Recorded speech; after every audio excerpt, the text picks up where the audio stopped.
You're listening to the Options Insider Radio Network. For more quality options programs, visit www.theoptionsinsider.com or search for Options Insider Radio Network in your podcast provider of choice. Listeners can also access all of our programming through our mobile app, available in iTunes and on Google Play. Don't forget to follow along with your favorite programs and submit your own questions for the hosts at twitter.com/options, facebook.com/theoptionsinsider, or via questions at theoptionsinsider.com. Thanks, John Russell. I'm now going to introduce my colleague, John Smolin, who is going to interview two very special guests who I just had the pleasure of spending some time with backstage, and it's a pleasure meeting them. Thomas Peterffy and Blair Hull.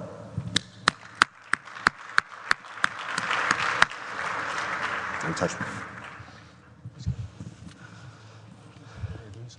Good morning, everyone. I'm very thrilled to be here. Just a quick introduction of the gentleman. I'm not a big television guy, but I do find myself attracted to certain shows that I find interesting, including the ESPN 30 for 30. Tom Rinaldi is one of the great announcers and narrators that we have.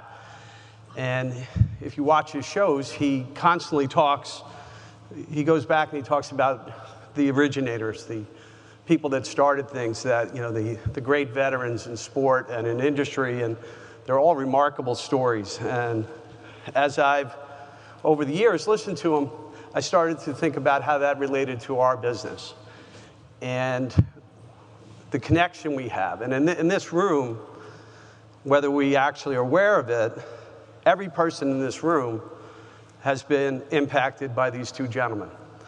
With the moves they made in the 70s and the 80s to start the process into electronic trading, everyone here is connected to them.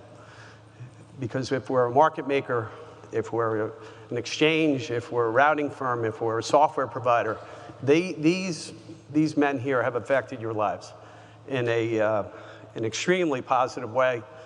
I'm very fortunate to have them. They both agreed to be here. I look at what they've done. There's people that talk about the impact that if you can affect 10 lives and they affect 10 lives and you go down the food chain, that over the course of time you'll affect millions of people. These two men have created tremendous opportunity for the people in this room, for their partners, their employees, their stockholders, for the charities they embrace. Millions of people, billions of dollars of real worth. I'm very proud to have them, and both Sullivan Award winners, true visionaries. Their bios and accomplishments are too long to cover, but required reading for everyone. I use names like Elvis and Tiger and Michael in real world, but in our business, I can say Blair and Thomas. So please, let's welcome Blair Hull and Mr. Thomas Peterffy.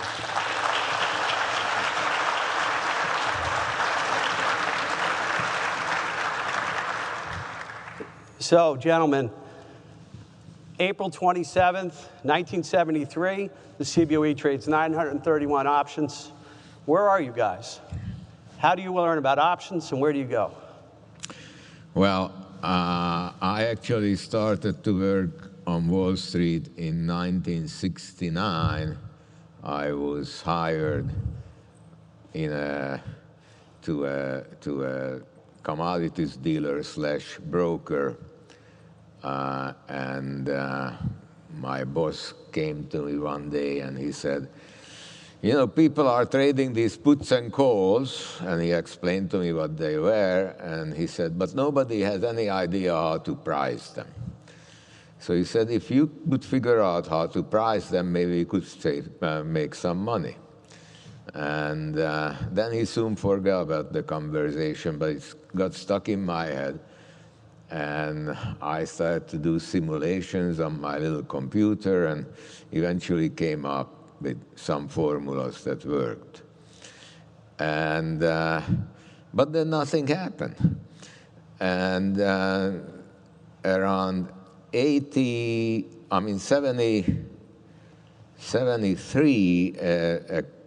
the CBOE opened, and a firm by the name of Goldstein Samuelson started to sell silver and gold options. And they had these large investor meetings in hotel ballrooms, just like this one. And I went to one of these meetings, and they explained how much money anybody who bought these options were making. And I stood up and I said, so where do you get all this money you pay to all these people who buy your options and these big profits they make? He says, well, you don't have to worry because we also make a lot of money. So I said, well, you know what, why don't you set up an office downtown, an office uptown, and you sell options to each other, and everybody will make a lot of money, and you don't have to spend on all these hotel meetings. And they told me that I was confusing everybody and I should sit down. And so I went back next day. I went to my boss and I said, look, this is what they are doing. It's obviously a crooked thing, but we could do the same thing and honestly do it based on the formula that we at that time had. And he agreed, and we went into the issuance and trading of silver and gold options in '83, and we did that for 2 years, not '83, '73. And then suddenly Goldstein Samuelson went bankrupt, and our business dried up. So the moral of that story is that pray for your competitors not to go bankrupt, because then the same thing happened to us in about almost 40 years later when Man International went bankrupt. Same thing happened. Business dried up. So anyway, that's how I got into the options business. Fantastic. Blair, same for you. 1973, I'm running between casinos in Las Vegas, spending only about an hour so that I don't get thrown out as a card counter. I then get connected with a team, which ended up being one of the first truly successful blackjack team. 1970, late 75, early 76, we get barred throughout all of Nevada, and they have our pictures, and it's a little more difficult. And I have a family, so I want to stay at home. So I'm thinking about these options. One of our team members was Ken Houston, who was the executive vice president of the Pacific Stock Exchange. So I knew something about options, and so I figured that what is the value of an option?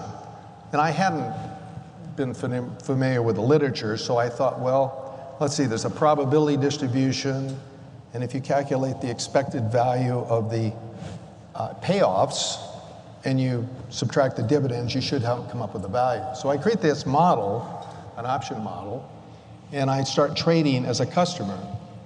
And I'm making some money. But then I go down to I actually visit the Pacific Stock Exchange one day in '76, and I find out I have an order in MAPCO. And my order is sitting up there, I can see it. And so I'm trying to buy cheap options, sell expensive options, and stay neutral to market. All of a sudden the price moves way down, and my order gets executed at the wrong, I don't want to buy it then. So I figured there must be something about being on the floor of the exchange, and that's what I then applied to be a market maker on the Pacific Stock Exchange. Fantastic. So you guys begin your trading careers. At what point do you begin to think about electronics and taking it to the next level and moving out of a pit, but into a much bigger way? Thomas? So I eventually quit the commodities firm in '77 and went to the American Stock Exchange, bought a seat, and became a market maker. Now, the first day I went down to the floor, it was obvious to me that this thing should be electronic because of all the shoving and shouting and jostling, and nobody knew the rules very precisely explained who was having priority and how the trading was supposed to be conducted, but you could have never thought that those were the rules if you just watched this crowd, because it was complete chaos. It all depended on favors, who was big and strong, which wasn't very good for me, of course. And so it was just very, very unproductive. And so I started to keep telling people that this would be very easy and simple to have it electronic, and they didn't want to do it. They didn't want to do it because obviously that was how they made their money. The floor people basically had no idea about the numbers, but they understood how to take advantage of their so-called time and place advantage. That was the key word. So in '86 we had in '82. In '82 we successfully tapped into the Quotron machine and got the numbers, the bids and offers into our computers, and we could tell which options were in line and which were not. And then I had people on the floor, and we would call them and tell them what to buy and what to sell. So that worked for a while, but then eventually the specialists figured that we are picking them off, and they started to force our traders to make them a market. They didn't know how to do that, so we built this computer, basically what today is like a laptop, a book, a handheld computer the size of a standard book. And then they didn't want to allow us to use that because they were afraid that we had an advantage over them because the numbers were precise. And so they didn't allow us to use it on the CBOE. We appealed to various committees. They kept saying no. Eventually, they passed the rule that, and I paraphrase, it said something like, no electronic analytical devices are allowed in the trading crowd. Then we went to television screens. And on the television screens, we could show the bids and offers for the calls and the puts, and they were equipped with touch-sensitive overlay so that you would touch it, you would touch the item you bought or sold, and there was a dialog box at the bottom that would tell you where you could explain to the machine what you actually did. And that way, our computers in the World Trade Center would learn about the trades all over the country. This was in CBOE, in the West Coast, in Philadelphia. Everywhere we had people doing this, and we ran one big integrated book. So that would have worked very well, but at the CBOE, they cut the wires overnight.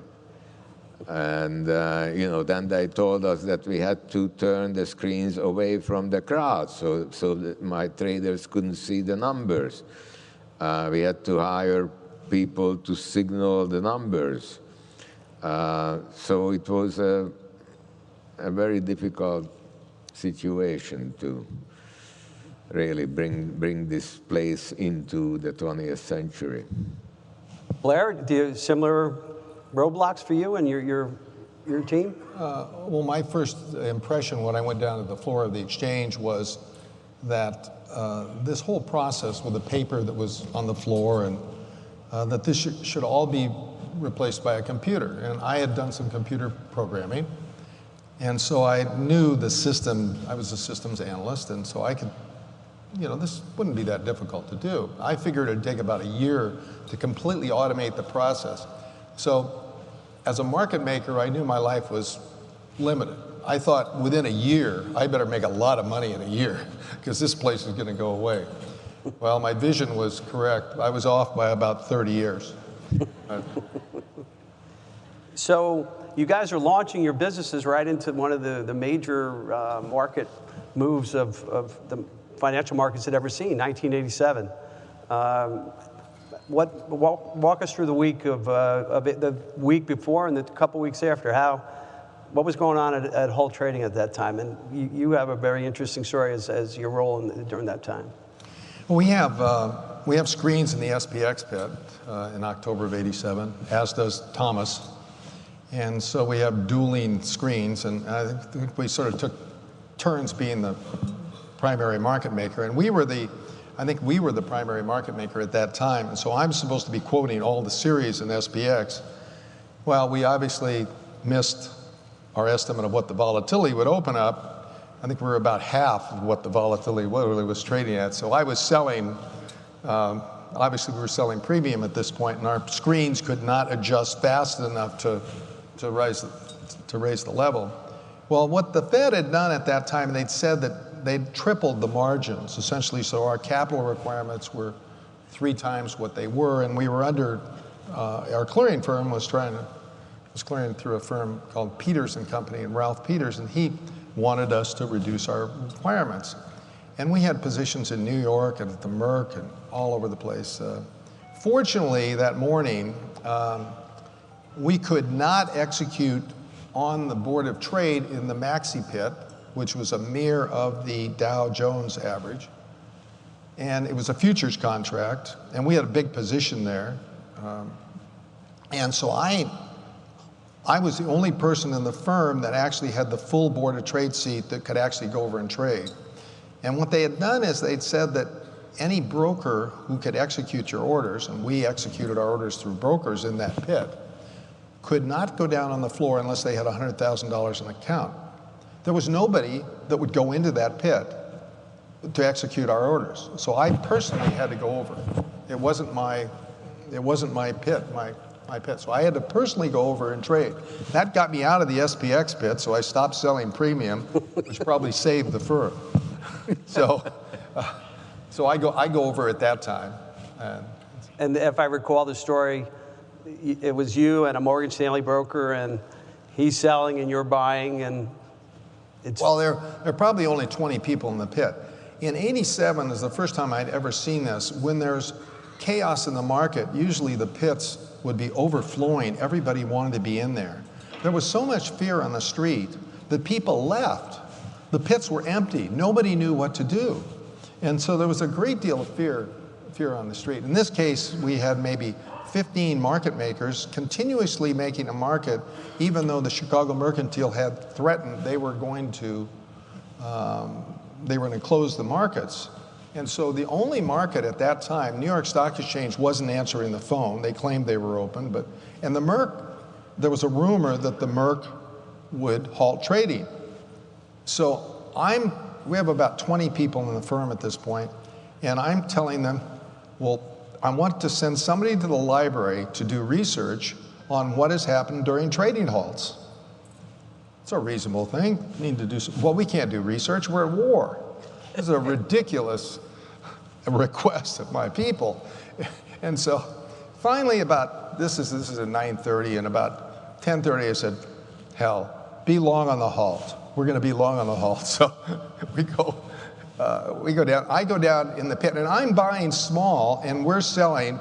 The firm, fortunately, the firm is more risk adverse than I am. So we're not quite as long we're long, but not quite as long. But what happens is they halt trading, and of course I said be long on the halt.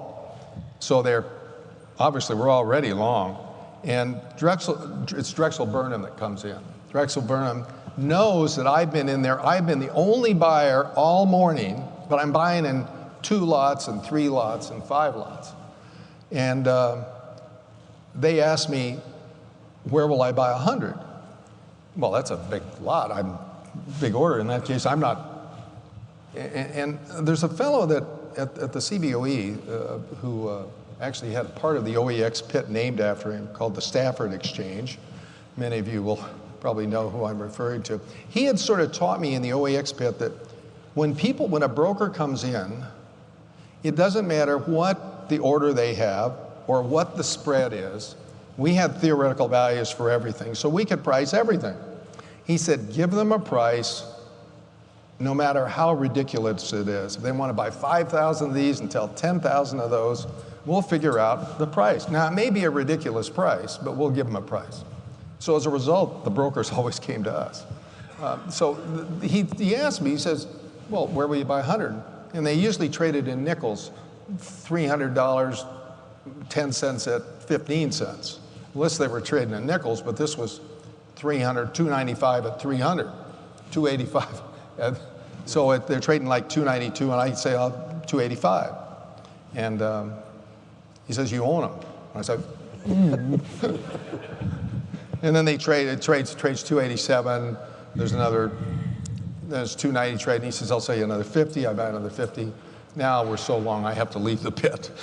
So that's the story. I was just in the right place at the right time, it ends up. And then history, 45 minutes later, the Fed, they stop trading. Fed cuts the rates, discount windows, the whole thing happens, and the market explodes in the afternoon.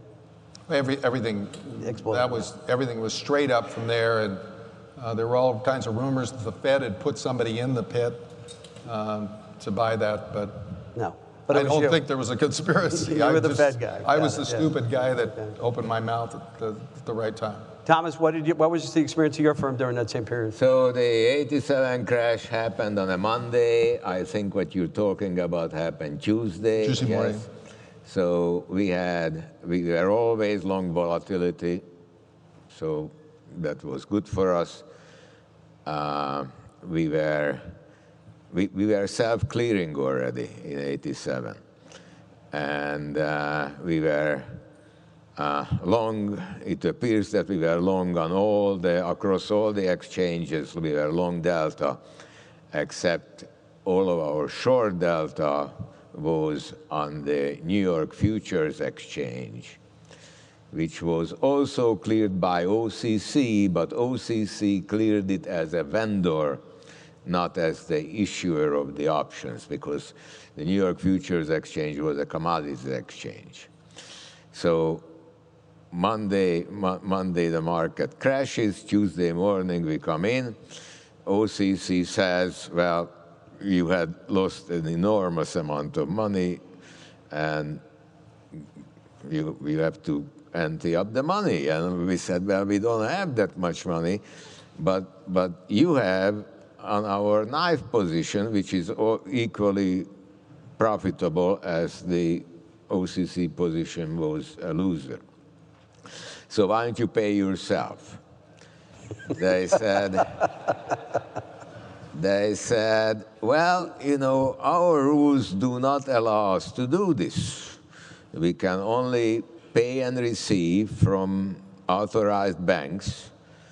And besides, you are supposed to pay us at 9 o'clock for your OCC losses, and you would only get paid at 10 o'clock for your knife gains. So I said, well, why don't you pay the bank on behalf of the knife and then collect for OCC from the same bank? They say, no, we have to collect first and pay second. So, you're suspended. So we are suspended. We were suspended and bankrupt, even though by that time we were sitting on about $60 million. Actually, they were sitting on our $60 million. So we were bust. And the irony is that I was on the OCC board at that time. But I was excluded from all these emergency meetings because of my position. So eventually, the OCC got the SEC to send them a written order to pay themselves. That's how we got out of it. But so, if you next time you have a chance to vote for big government, remember this. It is never anybody's interest in big government to deviate from the rules. The rules are the rules, and it doesn't matter whether they make any sense or not. So that's what happened. So moving forward from there, you guys find yourself as competitors in Germany, not too many years later.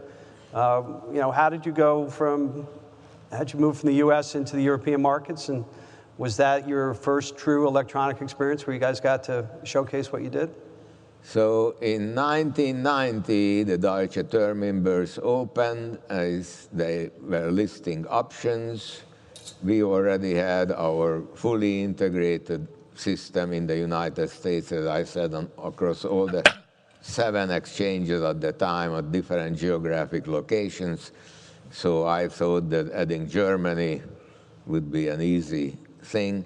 So I went over, and it was proposed to be a screen-based system. And I met with the head of the exchange and told him that, in my view, this whole idea will fail unless there is always a continuous market on the screen. And if he allowed me to plug in our computers and stream codes to the screens, then there would be a market on the screen all the time. It took him 24 hours to agree, to put the whole thing to the finance ministry. Everybody took him 24 hours. We were off and running. Now, the only problem was that they sent the executions back on the screen, and they would not allow us to get into the wire to suck it out. So we had to build a camera to take a picture on the screen of the execution, and to have our own program to translate the analog signal into a digital one.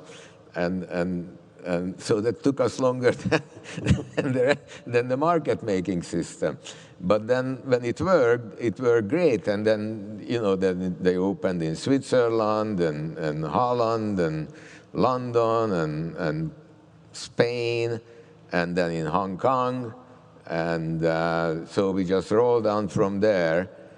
And then when we had, by 93, we had this huge global electronic network, and but that was all automated except in the United States, where we had, at that time, over 200 exchange member market makers still trying to work on the screens, or by that time we had radio-connected handheld devices, yes. And so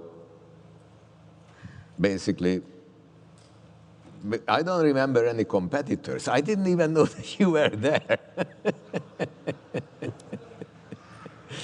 Well, anyway, it was a great, the business went very well. And then in 93, then we started Interactive Brokers, hoping that next to our own quotes, we could carry customer orders.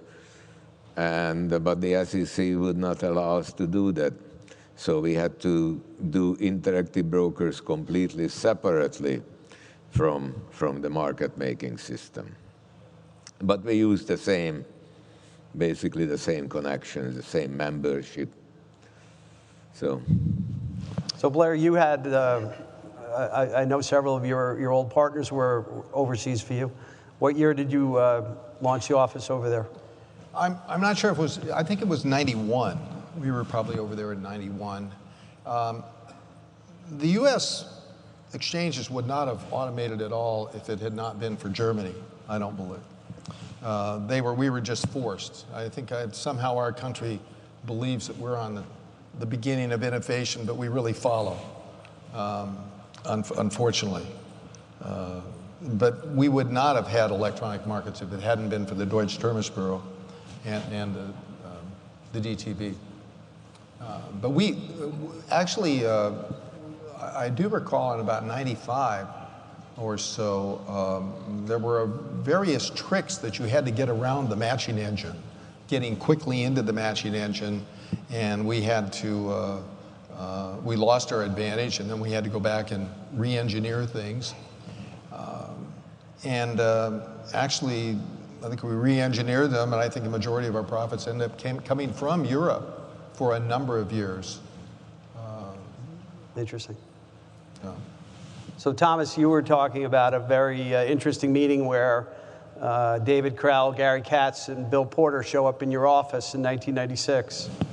How did you know about Gary Katz and You told me, that's why. David Krell? No, I only told you about Bill Porter. Oh, well, I can connect the dots, that's all, yeah. Wow, that's something. But funny story. So anyway, Bill Porter was a man who started E-Trade. And he came and he heard about our electronic systems.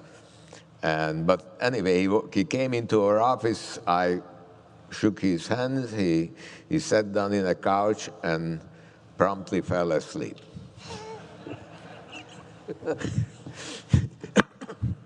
And the other two guys carried on the conversation. We agreed that if ISE ever comes about, we will just plug in and we will make markets in everything, and they won't have to worry about liquidity. As a matter of fact, when ISE came up, that's exactly what happened, and we had over 50% of the volume in the first year. But anyway, we made that agreement. They woke up Bill Porter and left. So Blair, you went headfirst into the ISE. You were you invested in all the PLMMs, the CLMMs. You were all in. Was that your big U.S. opportunity as you guys saw it at the time? Well, first Bill Porter he was in California when he started E-Trade, and he actually started in the 70s. So he was really the pioneer of a lot of this electronic trading. Before anybody felt there was. But he knew nothing about options. No. It was not. Or market making. But David Katz and David Krell and Gary Katz. Gary Katz, yeah. Clearly had this vision that you could start an electronic exchange. We had this idea at Hull at one time in the 90s, and we actually went down to see the SEC, and we tried to figure out how to get through the bureaucracy to do that. And we thought, so I really commend Krell and Katz for sticking with it. We went on, continued on making markets. But it was a great innovation.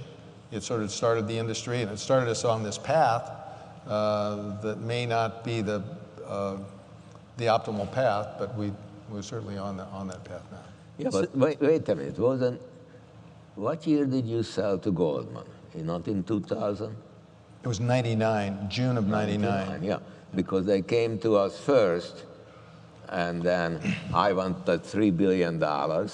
They wanted to give me $900 million, and I said, no, thank you, and they went to you. I was the cheaper guy on the block. Yeah, much cheaper. Yeah. Which is sort of, there's sort of an interesting story about how that happened. We had a firm that was, we actually had over 25 partners. We had like 27 partners. So we had a diverse organization. I wasn't as smart as Tom, so I surrounded myself by smart people, though. That's what. And so a lot of the sale that we had was motivated to some extent by the partners that owned a substantial part of the firm. And I am proud of the fact that we have people in the industry that came from that structure, and we were fortunate and were driven by our need to diversify our holdings. Outstanding. Kind of walking through, the business is certainly moved away from where it was in 2001, 2002. 2005, we see things entering the market, and Blair, you had sold your business and continued in market making, but for you, Thomas, you eventually left market making and put all your efforts into IB, which was an outstanding move. What happened? So there came a time when people started to buy order flow from the E-Trades of the world. And E-Trade, Ameritrade, all the online brokers started to sell their orders to market makers. And the fact is that if you do not have retail order flow in the marketplace, a market maker cannot make money on a regular basis. So we had to face the situation where we did not want to trade against our own customers because we didn't want to have that conflict. So we had to make a decision that we will either be market makers or we will be brokers. And I figured that on the long run, a broker is a more profitable idea than a market maker. Turned out to be correct. Yes, absolutely. Blair, you were, until recently, you were in the business in several different ways. What did you see after you had gone back out on your own and the difficulties of being in the business? I was out of the business for quite some time and then made some attempts to get back into it. And the structure that exists today makes it very, very difficult for market makers to compete or to get into the business. The barriers of entry are so large now. I think unless you're one of the top few, at least in the top 20, it's difficult to build the infrastructure that you need and to pay the fees. And when we demutualized and these exchanges all became for-profit entities, which was a smart thing for the members at that time, it created a structure that gets to very few market makers. You're going to have the same number of exchanges as you have market makers nowadays. So I don't know where the end of that path is, and I think Thomas may have some better ideas of where we go from here as an industry. So, well, first of all, there is a huge problem with the selling of order flow because, so the market makers buy up all the order flow.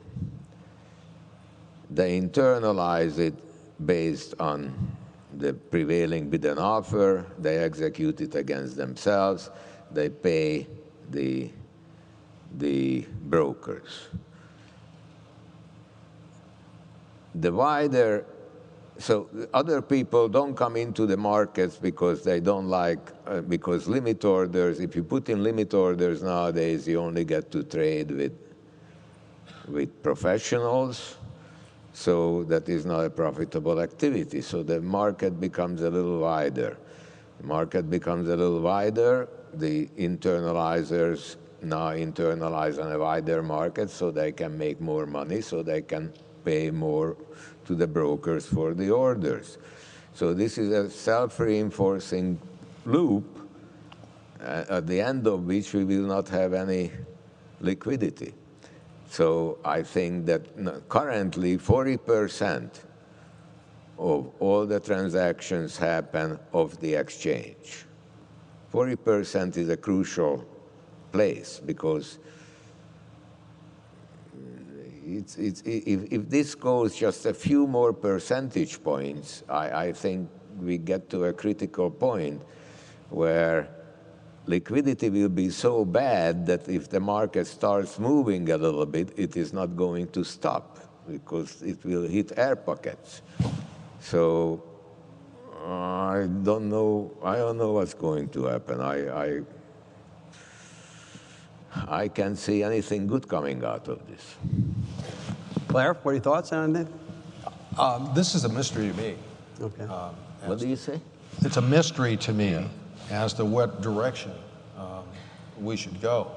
Obviously, the exchanges are have control of what's going on, and to get more people more participants in providing liquidity is, it's almost like I think you're going to have to find some kind of incentives to get other newer participants in this. Gotcha. So we have several minutes left, but Thomas and I were speaking, and my path with these two gentlemen have crossed several times in my past. And in 1983, I was a brand new clerk on the floor of the American Stock Exchange, and Thomas came onto the floor for the first time with the handhelds he referenced. And I was talking to him about some of his old employees, who as a young clerk treated me very, very nicely. But we were reminiscing about one, and a fellow by the name of Melvin Van Peebles. And Thomas, why don't you share how Melvin came to work for you and become my friend? Very interesting. So one day I was having dinner with a man I barely knew by the name of Aaron Russo and his friends. And Aaron was the manager of Bette Midler, and he also was a movie producer. And among his friends, there was Melvin Van Peebles at the table. He was a black actor, fairly well known at the time. So Aaron asked me what I'm doing, and I explained what I was doing. I was hiring all these people, putting them down on the floor, calling them on the phone, telling them what to buy and sell. And they say, so where do you get these people who know how to trade? I say, well, they don't know how to trade. I just tell them what to do. So he says, you mean just anybody? I say, yeah, just anybody. He says, you mean this Melvin right here? You could hire him and he could work for you? And I said, sure. So he said, $10,000. I said, okay, $10,000. We made a bet. He said, he has to work for you for a year. You can't fire him. I said, okay. So Melvin came, and he did the thing. I mean, you know, everybody loved him on the floor because he was well known and he was funny, and they loved him. And we had a hell of a good year. So at the end of the year, Aaron paid me my $10,000. And 2 years later, he came out with a movie called Trading Places. Great story.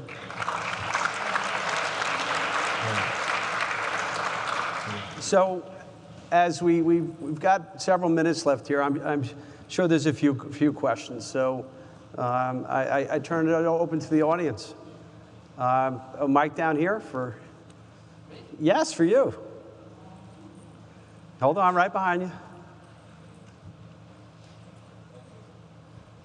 I just wanted to add that Melvin was one of the great people that walked on the floor of the American Stock Exchange. He was the guy that kept us laughing all day long. He had stories, jokes, just a wonderful, wonderful person. And Thomas, what a great addition to the floor you made. So, thank you. Thank you. So I'll add a Melvin story. So I'm a young clerk, and the clerks on the Amex they dressed us up in very stylish drab green specialist jackets. And one day I came in and I had a suit on, and he came up to me, he goes, oh, someone's going on a date tonight, you know? He got right away. He was very observant and was just a wonderful man, so. So I have another story if we have time. So the CBOE listed the S&P 500 options, right? Which is right now the biggest thing there is, right? But it's not well known that they listed it and nobody traded it, and they had to close it down. So at the time when that happened, I went to the CBOE and I said, you know, if you allow me to put up my screens and drive them with my computer, I will make a tight bid and offer market for a year, whether anybody comes or doesn't. And after a while, they agreed, and so I put up the screens and we started making the markets. But nobody came. The OEX was the big contract at the time. There were hundreds of people in the OEX bid. Nobody came to us. And this option was based on the futures contract, even though it was a securities option. But the securities would be, I mean, the option would be cash settled based on the futures price. And so then the futures rolled, and then we continued to stand there with our markets, and one day some guy walks in and buys 5 contracts. Fantastic, 5 contracts, the first 5 contracts trading. Next day he comes back and buys 100 contracts. The following day he comes back and buys 500 contracts. And the following day, it goes on, and other people start dribbling in. And I say, who is this person? What's he up to? So he turns out to be working for Ritchie. Chicago Research and Trading, Joe Ritchie. Chicago Research and Trading. I say, why are they buying this thing? There must be something wrong. So I go back to the code and start going through the code.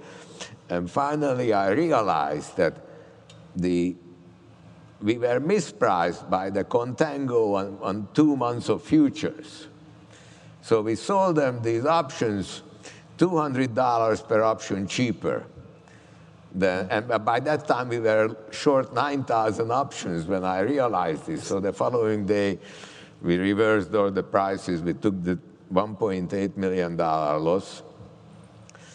But the moral of the story is that the way to start a business is that you have to give away some money. and then people start coming in, and then, you know, it works.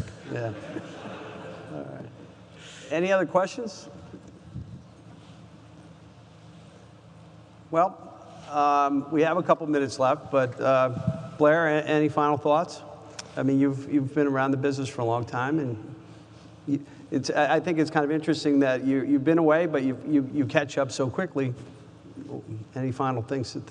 Well, it's clearly been a fun ride. The business has become so complex, though.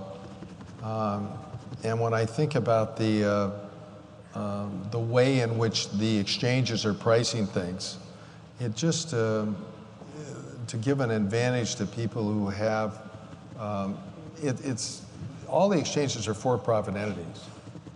But to some extent, they have to serve the industry. And so somehow I think you've got to get some way to create a fair play, a level or playing field, just as everybody should have the same opportunity. And so I would challenge you to try to find a way to level the playing field so there isn't such a disparity with the ability to play in the marketplace. Thomas, yourself? I would say that the best thing you can do for yourself is to become a customer of Interactive Brokers. Yeah. Well, with that, I'd like to thank you both. This has been very, very entertaining and enlightening, and I hope that everyone in the room understands what I said earlier, that we were all connected to the both of you. And thank you so much for coming. Fantastic. Great. Very nice job. Thank you,